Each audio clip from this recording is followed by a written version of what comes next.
Welcome to the One in the Many. My name is Arshak Benlian. My purpose with the One in the Many podcast is to explore the process of integration as developmentally formative and therapeutically corrective factor in human psychology. The One in the Many is the study of how conscious life differentiates identity, integrates relation, regulates itself under constraint, and sustains direction through time. Subscribe to the One in the Many podcast and connect with me by writing to abenlian@oneinthemany.net.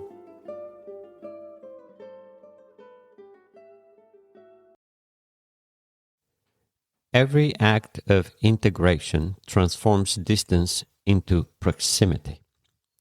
This proposition appears deceptively simple, yet it illuminates one of the most fundamental characteristics of consciousness. Human development is not merely the accumulation of information, nor the acquisition of isolated skills. It is the progressive capacity to reduce experiential distance between oneself and reality. Through integration, what was once remote becomes immediate. What was once abstract becomes concrete. And what was once foreign becomes intimately familiar. Distance itself is not a defect. It is the natural condition of differentiation. Every object occupies a location in space. Every event unfolds through time. Every concept resides at some degree of abstraction. And every person possesses an independent consciousness. Existence therefore presents itself as a field of separations awaiting relationship. Integration is the activity through which those separations become intelligible without ceasing to remain distinct. It is not the elimination of difference, but the organization of difference into coherent unity. This distinction immediately separates objective distance from subjective proximity. Objective distance refers to measurable separation. Two cities may lie thousands of miles apart. Two historical events may be separated by centuries. Two concepts may differ by several levels of abstraction. These distances remain objectively unchanged regardless of human awareness. Proximity, however, is not measured by meters, years, or logical steps. It is measured by the degree of successful integration. Consciousness experiences nearness not because reality itself has moved closer, but because the work required to traverse that distance has been accomplished. The child offers the clearest developmental illustration. An infant begins life in almost complete proximity to the parent. Physical survival depends upon continuous contact. Emotional regulation depends upon another nervous system. Motor competence is almost non-existent. Conceptual understanding is borrowed entirely from those who care for the child. Parent and infant function as a single integrative system. Development gradually transforms this relationship. The child learns to crawl, then walk, then speak, then reason. Each newly integrated competence expands the radius within which successful action becomes possible. The parent need not remain physically adjacent, because the functions previously supplied externally have become internally organized. Independence, therefore, represents neither isolation nor separation. It represents the internalization of integration. Paradoxically, physical distance increases while psychological proximity often deepens. A mature adult living across the world may remain profoundly close to a parent because decades of shared integration continue to organize perception, judgment, and values. Conversely, individuals may occupy the same room while remaining separated by immense experiential distance because little meaningful integration exists between them. The same principle governs conceptual development. Every abstraction begins as a distant construction requiring deliberate effort. The student first encounters arithmetic through concrete objects. Numbers gradually become independent of physical tokens. Algebra introduces symbolic manipulation. Calculus expresses continuously changing relationships. Higher mathematics eventually manipulates structures that possess almost no direct perceptual analog. To the novice, these abstractions appear distant because each transformation requires conscious effort. Every symbol demands translation. Every operation requires intermediate reasoning. Conceptual distance remains large because integration remains incomplete. The mathematician experiences the same equations differently. What once required many intermediate operations is now perceived almost immediately. Entire logical structures become visible as unified forms. Relationships formerly distributed across dozens of conscious steps collapse into direct apprehension. Abstraction has not become less abstract. Rather, integration has transformed abstraction into experienced concreteness. This distinction is essential. Concreteness is commonly understood as the immediate presence of sensory perception. Yet consciousness demonstrates another form of concreteness acquired through mastery. The experienced surgeon no longer consciously recalls every anatomical relation before making an incision. Years of integration have compressed thousands of observations into unified perception. Likewise, the accomplished musician no longer calculates finger positions or rhythm subdivisions. The music is heard and performed as directly as walking. Integration therefore possesses the remarkable property of transforming conceptual distance into experiential proximity. This transformation extends beyond skill into every dimension of human existence. Purpose compresses temporal distance. The infant exists largely within the immediate present because future integration has scarcely begun. As development proceeds, consciousness gradually extends itself beyond the present moment. The child anticipates tomorrow. The adolescent begins imagining adulthood. The entrepreneur organizes decades of effort around a future not yet realized. The statesman establishes institutions intended to endure centuries. Chronological distance remains unchanged. Tomorrow still arrives after today. Yet psychologically, the future becomes increasingly near because present action has been successfully integrated with anticipated consequence. Purpose, therefore, functions as temporal proximity maintained through integration.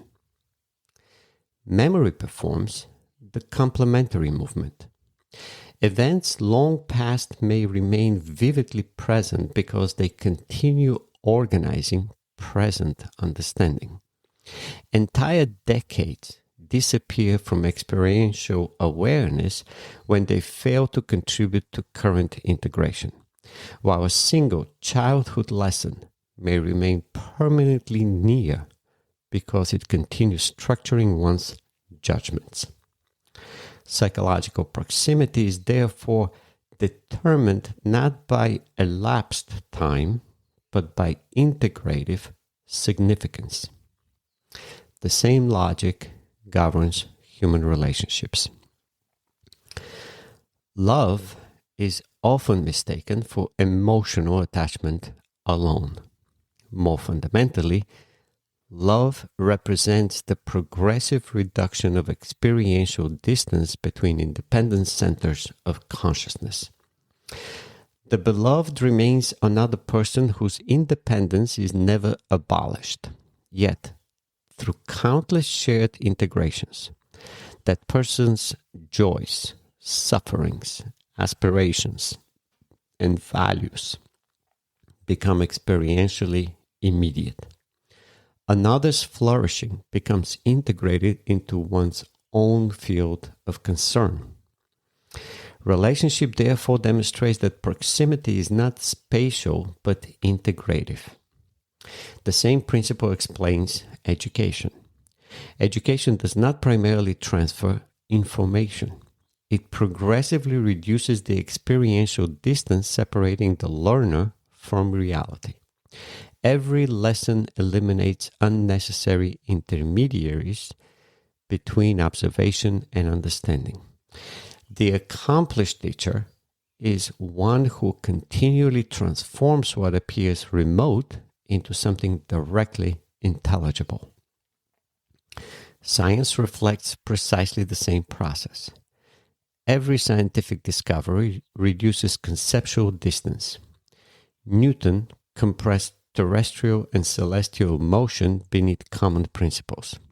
Maxwell united electricity and magnetism.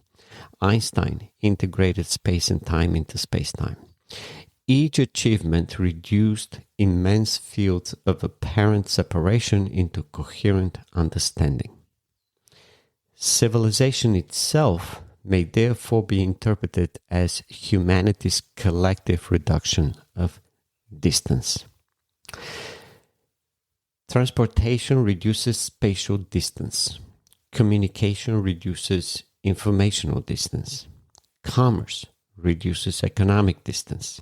Law reduces social uncertainty. Language reduces cognitive distance. Technology continually expands the radius within which integration becomes possible. Artificial intelligence extends this trajectory by reducing epistemological distance.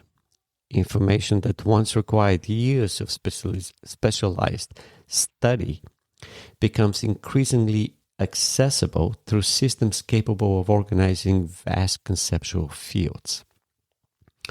The objective complexity remains. The experiential effort required to approach that complexity diminishes. Yet proximity alone is not sufficient to explain consciousness. Integration also varies in density. Integration density refers to the number of and coherence of relationships simultaneously organized within a given structure. A novice possesses relatively sparse integration. The expert possesses extraordinarily dense integration accumulated across years of successful reduction and refinement. Density, however, gives rise to another phenomenon: intensity. Experiential intensity emerges when numerous integrations become simultaneously present within consciousness. Holding one's newborn child often produces overwhelming emotion because biological continuity, moral responsibility, temporal projection, personal identity, affection, vulnerability, and purpose converge into one lived moment. The intensity does not arise from sensation alone. It arises from the simultaneous presence of densely integrated meanings. Scientific discovery exhibits the same structure. Years of unsuccessful inquiry suddenly organize into one coherent identification. The experience is frequently described as illumination. What appears to outsiders as a single insight represents the compression of thousands of prior integrations into immediate awareness. Intensity, therefore, is not equivalent to emotional excitation. It is the conscious manifestation of integrative density becoming phenomenologically present. Meaning emerges from this process.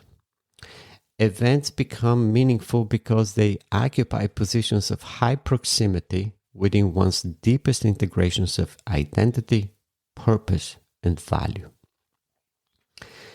Trivial experiences remain distant because they contribute little to the organization of the self.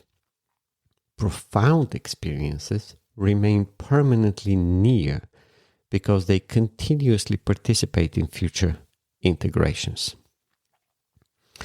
Meaning is therefore neither arbitrary nor merely emotional. It is the stable organization of dense proximities across the structure of consciousness. From the perspective of the one in the many, development can now be understood as the continual expansion of one's capacity to bridge ever greater distances while preserving coherent unity. The infant bridges inches. The child bridges rooms. The adult bridges continents. The scholar bridges centuries. The scientist bridges disciplines. The philosopher bridges domains of reality. Civilization bridges generations.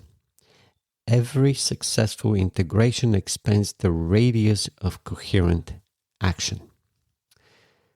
This insight also clarifies the title, The One in the Many. Integration does not abolish multiplicity. The many remain many. What changes is the ability of consciousness to preserve the coherence of the one while traversing ever-expanding fields of differentiation.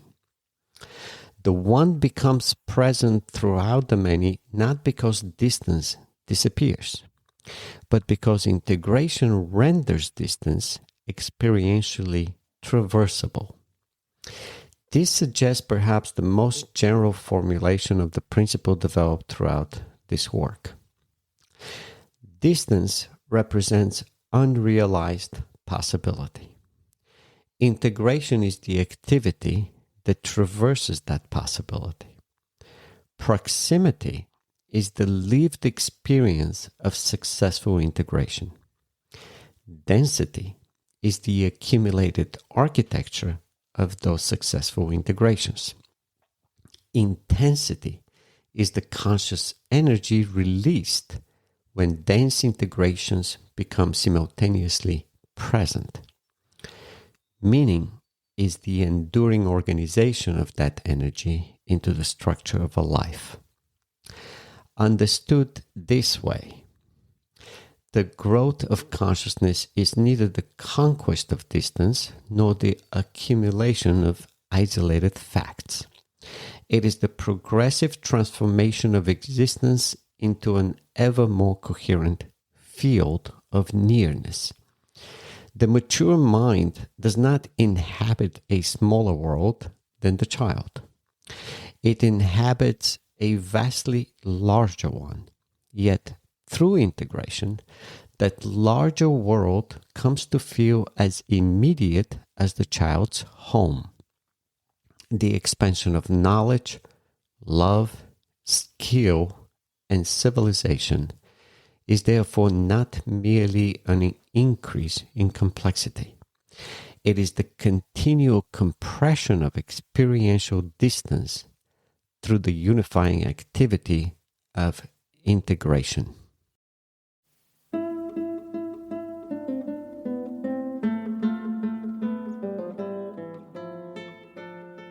This is the one in the many. The principle of life is the process of integration from a single cell to an ideal human being. The story of life unfolds through integration, from a single percept to a library of knowledge. Through virtue, reason, honesty, independence, selfishness, productivity, you set your values, purpose, to achieve self-esteem and happiness. Through time and energy, from induction to integration to reduction, the smallest particle unifies matter, and the highest purpose unifies your life. You, the one in the many, matter. May you integrate your life with value-driven days.